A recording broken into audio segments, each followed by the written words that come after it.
بسم اللہ الرحمن الرحیم۔ السلام علیکم، welcome to daily stories by Kashif Aman. آج ہم ہیں ملکانہ مندر۔ ملکانہ گاؤں جو پرانے زمانے میں آباد رہا، وہاں پہ ایک معدوم ہوتی ہوئی عمارت ہے۔ یہ ڈلوال گاؤں کے پاس ہے اور اس پہ آنے کا راستہ کلر کہار۔ یہ مندر کشمیری طرز تعمیر پہ بنائے گئے ہیں اور پرانے مندر کی مرمت اور تزئین و آرائش پہ بارہا کی گئی ہے، مگر 1947 کے بعد اس کی کبھی مرمت نہیں کی گئی۔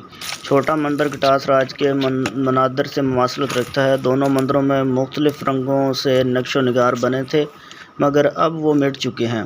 بڑے مندر کے محراب اور مرکزی دروازے پر پتھروں پر کچھ مورتیاں، بیل بوٹے اور جانوروں کی شبیہیں بنی ہوئی تھیں۔ ایبٹ آباد کے بانی جنرل ایبٹ 1849 میں یہاں کا دورہ کیا تھا اور ان مندروں کے نواسے دیوتاؤں کے بادشاہ ایمن یا ایمون کے مجسمے کا سر ملا تھا، جو لاہور کے عجائب گھر میں موجود ہے۔ قدیم زمانے میں اس کے پاس ایک شہر آباد تھا، جسے تاریخ کی کتب میں نوشہرہ لکھا گیا ہے۔ یہاں کا بڑا اور قدیم مندر شاید اسی شہر کے باسیوں نے بنوایا تھا۔ کھیتوں میں ہل چلاتے پتھر کی سل پر کھدی بدھا کی مورتی ملی۔ یہ لگ بھگ 1850 کا زمانہ تھا اور اس مورتی کو رکھنے کے لیے ان کسانوں نے مندر بنوایا۔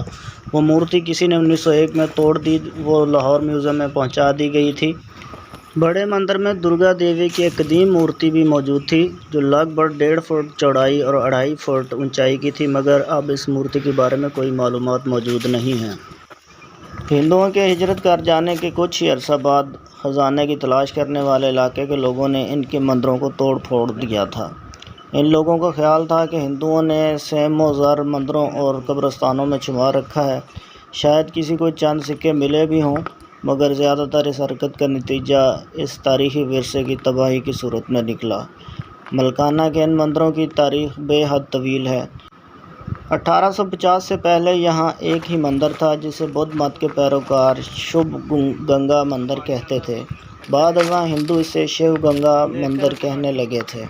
بڑے مندر کے احاطے میں 2 حوض بنے ہیں اور ارد گرد پھلدار درخت ہیں۔ یہاں مرد اور خواتین کے لیے الگ الگ مندر اور اشنان کے لیے الگ الگ حوض تھے۔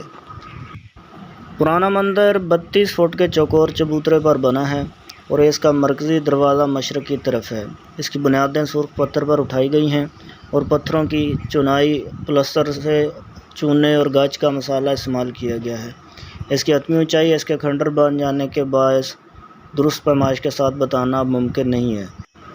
یہاں ہر سو چھائی خاموشی کو پیپل اور برگد کے ان پرانے درختوں سے گرے خشک پتوں کی چرمراہٹ توڑتی ہے، یا پھر آس پاس چرتے ہوئے مویشیوں کے گلے میں بندھی ہوئی گھنٹیوں کی آواز۔ یہاں ہو کا یہ عالم گزشتہ پون صدی سے جوں کا توں ہے۔ اداسی، خاموشی، ویرانی شاید ہمیشہ کے لیے ملکانہ کے ان 2 مندروں کا مقدر ہے۔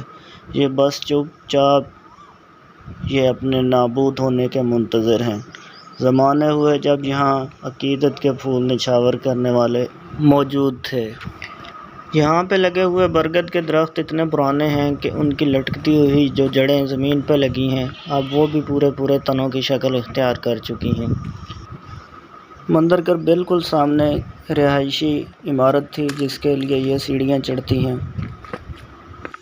اب یہاں پہ صرف ایک کمرہ اوپر اونچائی میں کچھ بہتر حالت میں موجود ہے، لیکن باقی ساری عمارت گر چکی ہے۔ یہ ساتھ ہم اس کے اس وقت کی تصاویر شیئر کر رہے ہیں جب یہ عمارت کچھ بہتر حالت میں موجود تھی۔ ان مکانات کے بارے میں 2 رائے موجود ہیں۔ اول یہ کہ ان میں پروہت اور زائرین رہتے تھے، اور دوم یہ کہ یہاں قیام پاکستان سے قبل ایک خوشحال ہندو خاندان آباد تھا۔ ملکانہ نام کا ایک ہندو اکثریتی آبادی کا گاؤں بھی تھا۔ جیسے ہجرت کے بعد وہاں رہنے والے مسلمان بھی چھوڑ کر قریبی دیہات میں چلے گئے۔ اس گاؤں میں ہندو راجپوت آباد تھے، جن کی نسل بھارتی ریاست ہریانہ کے ایک گاؤں میں اب بھی آباد ہے۔ ان رہائشی کمروں کے ساتھ یہ چھوٹا مندر ہے، جو کٹاس راج سے ملتا جلتا مندر ہے۔ کمرہ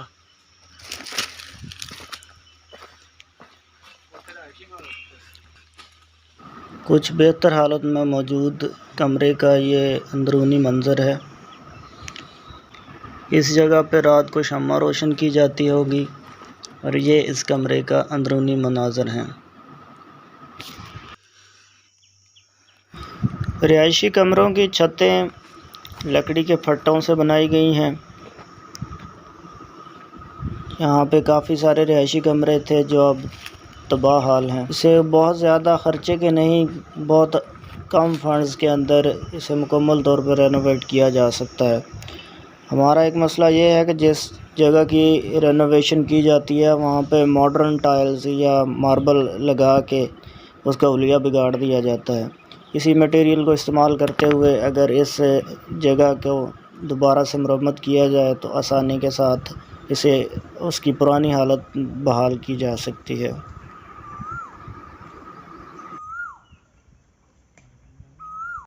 یہ آخر میں ہماری کچھ یہاں کی تصاویر ہیں جو ہم نے ذاتی میموری کے لیے رکھی ہیں۔ امید ہے آپ کو ہماری یہ ویڈیو پسند آئی ہوگی۔ اپنی رائے کامنٹس میں ضرور دیجیے گا۔ اس کے علاوہ کچھ ہی دنوں میں آپ کو کٹاس راج کی ایک ویڈیو آپ کے ساتھ شیئر کی جائے گی۔ جاتے جاتے ہم متعلقہ ڈپارٹمنٹس اور اس علاقے کی سیاسی شخصیات سے یہ درخواست کرتے ہیں کہ اس قومی اثاثے کی بحالی کے لیے کوششیں کی جائیں۔